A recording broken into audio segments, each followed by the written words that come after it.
Profesör. Bergil. Ne istеп жүрсің? Ne istеп жүрсің? Ойнап жүр.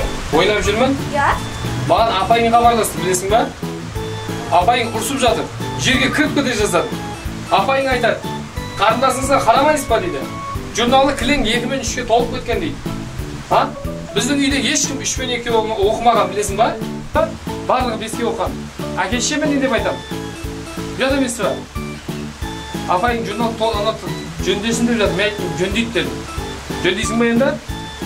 Иә. Қашан жөндейсің? Бірақ аға, апай бар өтпеші, қолынан журнал вообще тастамайды ғой. Журналын тастамайды? Иә. Менің апайымды сөйтіп жүргенше журналын тастамайды. Апайлар бәрі сондай журнал тастайды. Бірақ мен амал тауып жөндедім ғой, білесің ба?